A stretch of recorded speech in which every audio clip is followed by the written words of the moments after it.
അസ്സലാമു അലൈക്കും. നമ്മൾ പുതിയൊരു വീഡിയോയിലേക്ക് എല്ലാവർക്കും വെൽക്കം. അപ്പം എൻ്റെ വീഡിയോ ആദ്യമായിട്ട് കാണുന്നുണ്ടെങ്കിൽ ഒന്ന് സബ്സ്ക്രൈബ് ചെയ്ത് സപ്പോർട്ട് ചെയ്യണേ. അപ്പോൾ ഇന്ന് നമ്മൾ ഉണ്ടാക്കാൻ പോകുന്നത് നല്ല നാടൻ ഇലയട.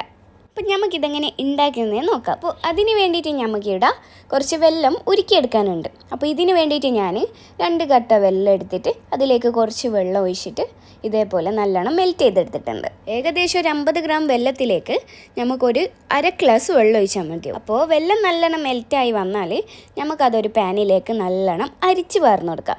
അരിക്കാൻ ശ്രദ്ധിക്കണം പ്രത്യേകം, കാരണം വെള്ളത്തിൻ്റെ അടിയിൽ തരിതരിയായിട്ട് മണ്ണുണ്ടാവും. അതിന് ശേഷം നമ്മൾ ആ വെള്ളത്തിലേക്ക് തന്നെ നമുക്ക് 1 കപ്പ് തേങ്ങ ആഡ് ചെയ്ത് കൊടുക്കണം. അതിനുശേഷം അതൊന്ന് നല്ലോണം ഒന്ന് സോട്ട് ചെയ്തെടുക്കണം. തേങ്ങ മുഴുവനായിട്ട് വെള്ളത്തിലേക്ക് മിക്സായി വന്നതിന് ശേഷം നമുക്ക് അതിലേക്ക് ഒരു പിഞ്ച് സോൾട്ടും പിന്നെ 2-3 ഏലക്കായും ആഡ് ചെയ്ത് കൊടുത്തിട്ട് നല്ലോണം ഒന്ന് സോട്ട് ചെയ്തെടുക്കാം. ഇനി ഇതൊക്കെ കൂടി മിക്സായി വന്നതിന് ശേഷം നമുക്ക് ഫ്ലെയിം ഓഫ് ചെയ്യാം. ഏകദേശം ഈ ഒരു പരിവായി കഴിഞ്ഞാൽ ഫ്ലെയിം ഓഫ് ചെയ്താൽ മതി. ഇനി അതൊരു സൈഡിൽ മാറ്റി വെക്കാം. ഇനി നമുക്ക് അട ഉണ്ടാക്കിയെടുക്കാനുള്ള അരി എങ്ങനെയാണ് കുഴച്ചെടുക്കുന്നതെന്ന് നോക്കാം. ഇതിന് വേണ്ടിയിട്ട് പച്ചരി നല്ലരിയും കൂടി മിക്സ് ചെയ്തിട്ടുള്ള അരിപ്പൊടി ആഡ് ചെയ്യും. ഇപ്പോൾ ആബ്രോഡുള്ളവർക്ക് ഇപ്പോൾ എനിക്ക് ആപ്റ്റായിട്ട് തോന്നുന്നത് ഒറോട്ടി പൊടി എന്ന് പറഞ്ഞൊരു പ്രൊഡക്റ്റ് ഉണ്ട്, അതൊന്ന് ട്രൈ ചെയ്ത് നോക്കൂ കേട്ടോ. അപ്പോൾ ഞാനിവിടെ 1.5 കപ്പ് അരിയാണ് യൂസ് ചെയ്തത്. അതിലേക്ക് 1 കപ്പോളം വെള്ളം ഞാൻ ആഡ് ചെയ്യുന്നുണ്ട്. ഇനിയിപ്പോൾ വെള്ളം മതിയായില്ല എന്ന് തോന്നുകയാണെങ്കിൽ കുറച്ചുകൂടി വെള്ളം ആഡ് ചെയ്ത് കൊടുത്തിട്ട് നല്ല രീതിക്ക് ഇതൊന്ന് കുഴച്ചെടുത്താൽ മതി. ഏകദേശം ഇതേപോലെ നമ്മൾ പത്തിരിക്കൊക്കെ ഉണ്ടാക്കൂലേ, ആ ഒരു ടെക്സ്ചറിൽ വേണം നമുക്കിത് ഉണ്ടാക്കിയെടുക്കാൻ. ഇനി അതും ഒരു സൈഡിലേക്ക് മാറ്റി വെക്കാം. ഇനി നമുക്ക് വാഴയില നല്ലോണം കഴുകി വൃത്തിയാക്കി എടുക്കണം. ശേഷം അതൊന്ന് നമുക്ക് അട ഉണ്ടാക്കിയെടുക്കാനുള്ള ആ ഒരു പീസാക്കിയിട്ട് നമുക്കിത് ഇല കട്ട് ചെയ്തെടുക്കാനുണ്ട്. ഏകദേശം ഈ ഒരു പീസ്.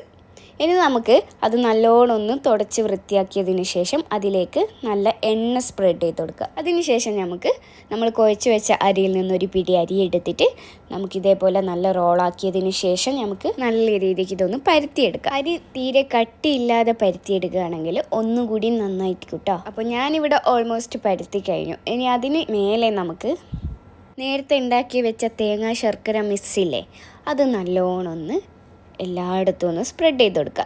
ഞാനിവിടെ ഒരു 2 ടേബിൾ സ്പൂൺ തേങ്ങ മിക്സാണ് ആഡ് ചെയ്ത് കൊടുക്കുന്നത്.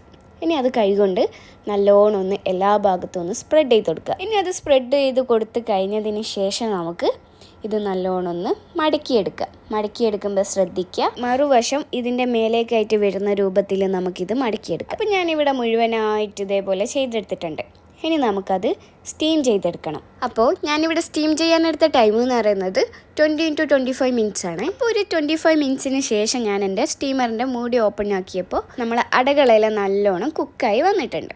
ഇനി നമുക്കത് ഒരു പ്ലേറ്റിലേക്ക് മാറ്റാം. ഇനിയിപ്പോൾ എന്താ, വൈകുന്നേരം 2 സൊറയെല്ലാം പറഞ്ഞ് ഒരു അടയും ഒരു കട്ടനൊക്കെ അടിച്ച് അങ്ങോട്ട് കൂടാം. അത്രയേ ഉള്ളൂ. അപ്പോൾ എൻ്റെ വീഡിയോ ഇഷ്ടപ്പെട്ടാൽ ലൈക്ക് ചെയ്യുക, ഷെയർ ചെയ്യുക, സബ്സ്ക്രൈബ് ചെയ്യുക. അപ്പോൾ പിന്നെ മാസലാമ, bye bye from Koya's recipe.